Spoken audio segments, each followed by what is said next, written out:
It's Rachel Economy here. Welcome back to the course ride along for Narrative Futures Design, a video course that I have over on my website.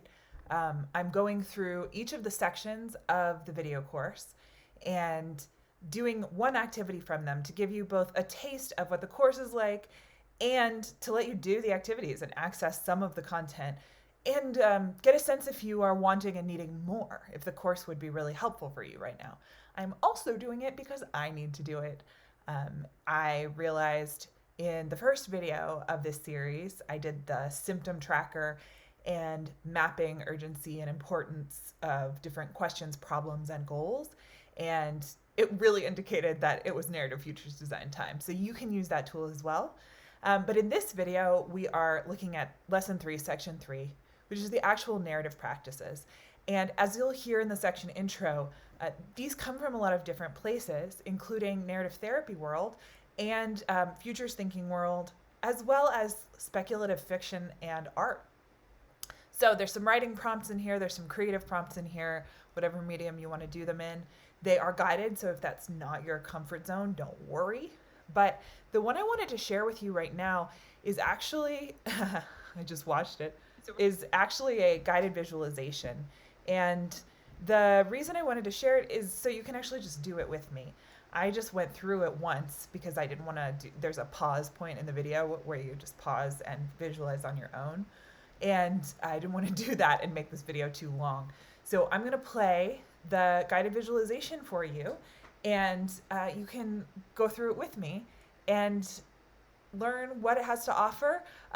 It's one of the types of activities in this section. There are all sorts of different activities in this section, but they're brought together by being creative and immersive. So future experiences in the present tense. And I talk in this video a little bit about why we do that.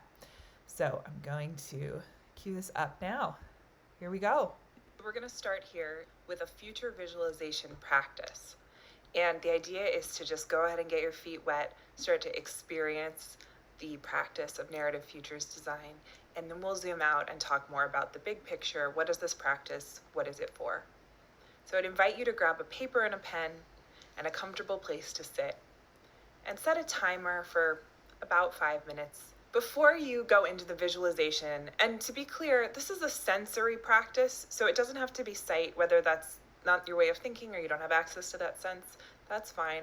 Any senses, hearing, imagining, touch, space, smell, taste, sight, any of the other ones, those are all welcome ways to do what we call visualization or imagining in this way. So you're going to either close your eyes and listen, or draw or write while I'm speaking, and then for a few moments afterwards, take some notes or take some image sort of sketches of what you noticed. And the invitation is to come up with a thing that you're longing for, something you'd like to experience in the future that you're not currently experiencing. I would encourage you to keep it simple, because the intention is not to pick something supercharged. The intention is to start to understand and dabble in the practice of narrative futures design, visualizing futures, getting our feet wet in the future here. So for example, I have a longing for my garden to feel like a sanctuary. Right now, it's mostly a bare hillside. I'm very grateful to have space, but I can feel myself wondering, how am I gonna ever get it to feel like a sanctuary? So my longing is for a garden that feels like a sanctuary. That's what I'm gonna visualize. So getting real comfortable, noticing your body where it is, and then imagining, maybe with your eyes closed, maybe with your pen on paper, that future that you're longing for. So I'm imagining myself in my future garden. Imagine that you're already there. You're in the present tense in that future. You're moving through the space or being still in it. And see what you can notice. What do you hear? What colors are around you? What temperature? What details do you notice? How do you feel internally? Just taking some time to notice the richness as it fills in around you in this future that is now your present tense that you're now inside of. Noticing who or what else is there, what time of day it is, what does it smell like. And taking as long as you need, you can pause the video to connect with those details and to really feel them in your body as much as you can, as much as you have access to right now. And then, as you're noticing more details, I'd invite you to write them down or sketch them. And if you're writing, it can be a list, doesn't need to be particularly prosaic, doesn't need to be particularly well written, but I would encourage you to write in the present tense. So instead of saying, in my vision I was, or in the future I will be, write it down as, I'm in my garden. It's late morning. I can smell the rain evaporating off the soil. I notice, and on from there. So all in the present tense as much as you can. You can pause the video to finish taking as many notes as you want.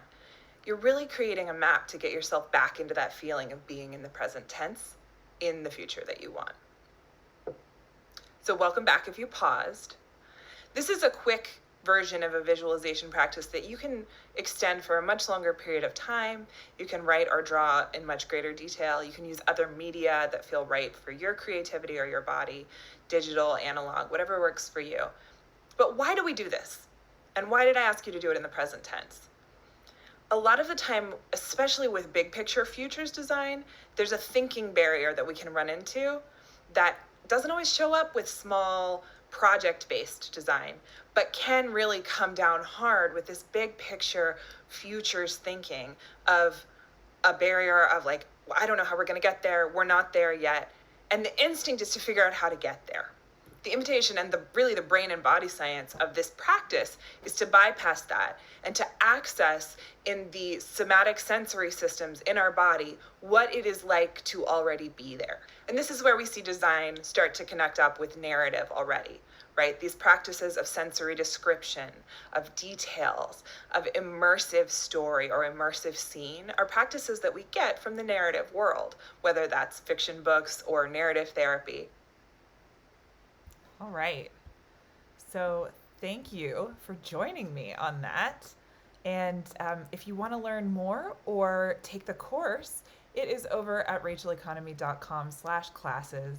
And right now, if you're watching this in November or December of 2022, there is a 30% sale going on, 30% off. The discount code is winter30, and that'll be in the description here as well. What did you notice in your visualization? Was it really hard to get into the present tense? I noticed for myself that usually it's not hard to get into the present tense, but this time it was. And so when I took notes, I really wrote in the present tense. I'm moving from the bright kitchen out into the bright post-rain morning. My collaborator has met me and we're heading out into an easeful, hands-on creative day on the land. Right? That was the beginning of my notes on my visualization. And I'm going to keep going from there. So noticing that there can be a lot of resistance, but I can also play in the present tense of the future. And I don't need to solve the problem right now. I'm just playing as if I'm already there. And that has a neurobiological effect on my body, like I was talking about. What did you notice? Just one image, one sense. It smelled like this. The color yellow was there. You know, what is one thing you noticed about the future that you were immersing yourself in? Drop it in the comments here, and I'll see you in the next video. Thanks for joining.